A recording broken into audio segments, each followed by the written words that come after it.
All right, buckle up, because today we're not talking slap shots or Stanley Cups. We're talking private jets, wine cellars, waterfront mansions, and cars worth more than your entire neighborhood.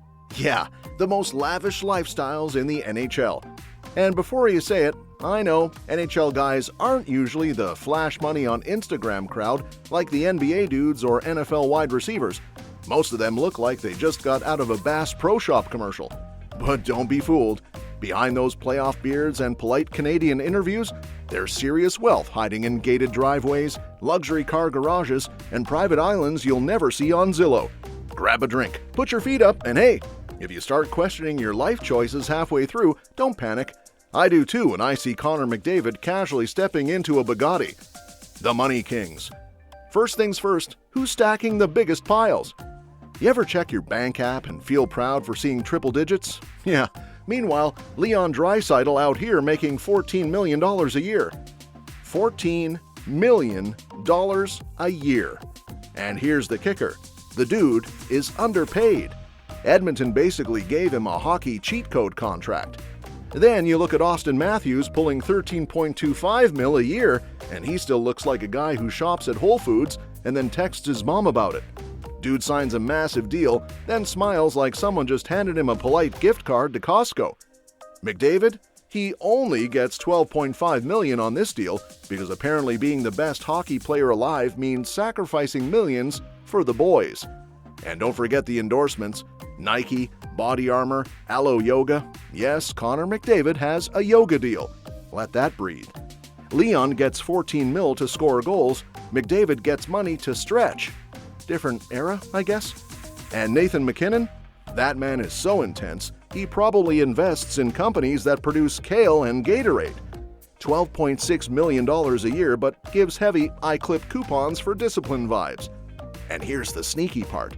These guys don't always post the flashy stuff like other sports stars.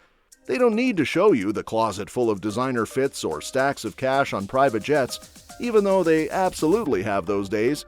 Instead, it's like they wake up, drink protein out of a mason jar, ride a Peloton, then casually log into a bank account that looks like a cheat code in franchise mode. You think they're humble until you find out their cabin is actually 12,000 square feet on a mountain with heated floors and an indoor rink. Mansions that make you say, bro, what? Look, hockey players might not flex on social media, but their houses do the talking. Let's start with the king of luxury himself, Mario Lemieux, the castle. No, seriously, an actual castle. Chateau Fleur-de-Lis in Mont-Tremblant.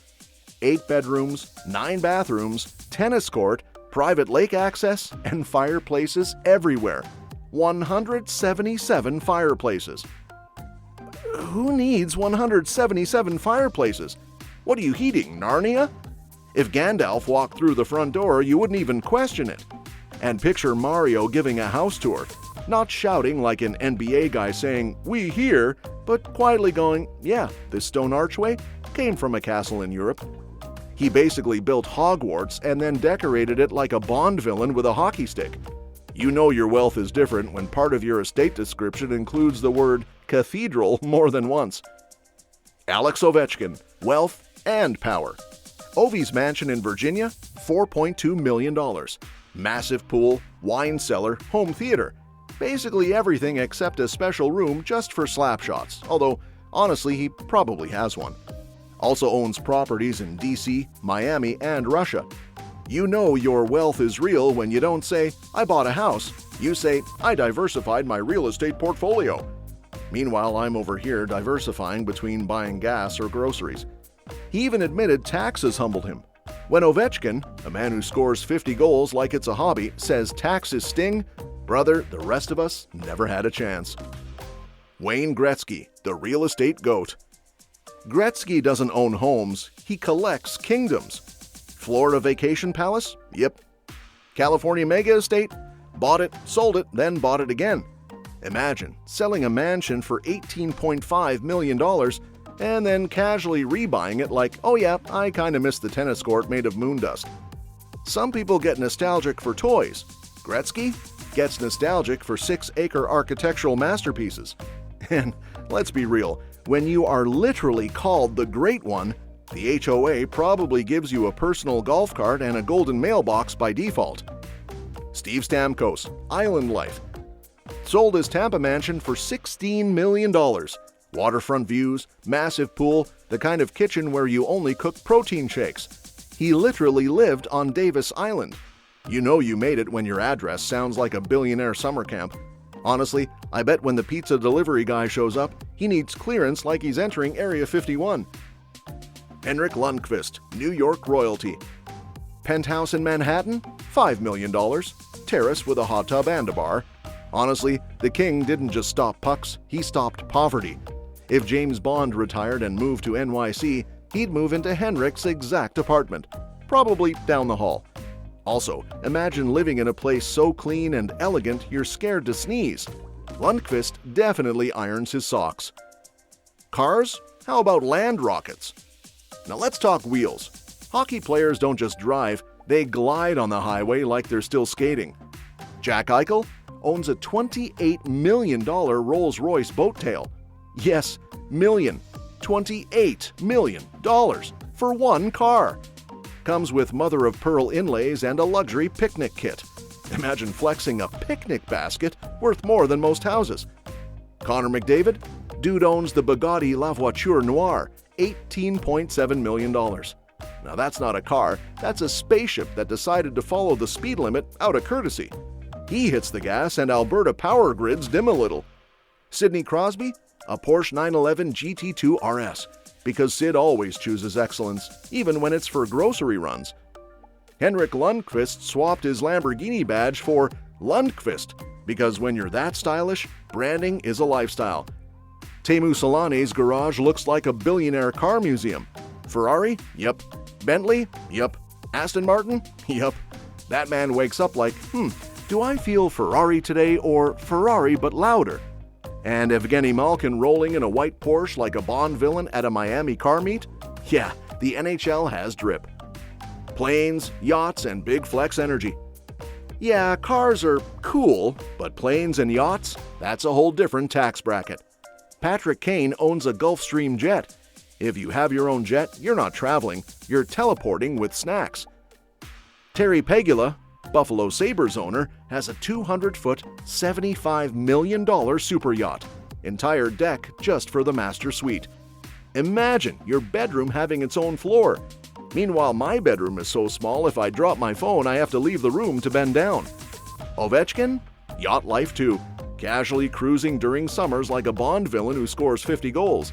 And somewhere someone is like, wow, must be nice. Yeah, it must. Business brains and sponsor money. This isn't just play hockey, buy toys. These guys invest. They build brands. They own the future. Matthews? Nike, Gatorade, and a tech company investment. McDavid? Invested in a sports tech platform. Crosby? Investor in a Swiss luxury watch company. Because of course he did. Even their side hustles scream money and taste. My side hustle is hoarding spare change like it's Bitcoin. And it's not like they're tossing money blindly. NHL culture kinda raises you to think long term. They retire early, they avoid drama, they don't bankrupt themselves trying to look rich. They quietly are rich. They're rich, but they're smart about it.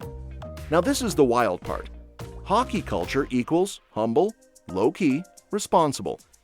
NBA guy gets a chain with 200 diamonds. NHL guy buys a second lake house and says, yeah, it's practical for the winters. Sure, buddy, practical. Even Ovi, Mr. Score Goals, Crush Souls, openly says taxes humbled him. When Alexander Ovechkin says taxes hurt, you know it's real. And don't forget the rookies who learned the lesson the hard way, like Kasparaitis dropping $4,000 on Versace jackets in the 90s. Different era, different vibe. Today, most rookies get told, invest or your agent will. It's wealth with strategy, not just spending, curating. Final whistle. So, what did we learn today? NHL money? Quiet but serious. Mansions that could host royalty. Cars worth more than private islands. Jets, yachts, investment portfolios. And somehow, they still dress like dudes in line at Home Depot. Honestly, it makes them even cooler. They live like movie villains, but walk around like accountants who forgot lunch. And I kinda love that. So yeah, the NBA has flash, the NFL has swagger, but the NHL, it has stealth wealth on Hall of Fame difficulty. Alright, your turn. If you woke up tomorrow with OV-level money, what's the first thing you'd buy? Bugatti? Beach mansion? Or would you go full hockey player and invest in flannel stocks? Tell me in the comments, and no judgment if your answer is pay off student loans and DoorDash a steak. Because honestly, same. Now, go stretch like McDavid. Endorsement deals don't sign themselves. We'll see you in the next one.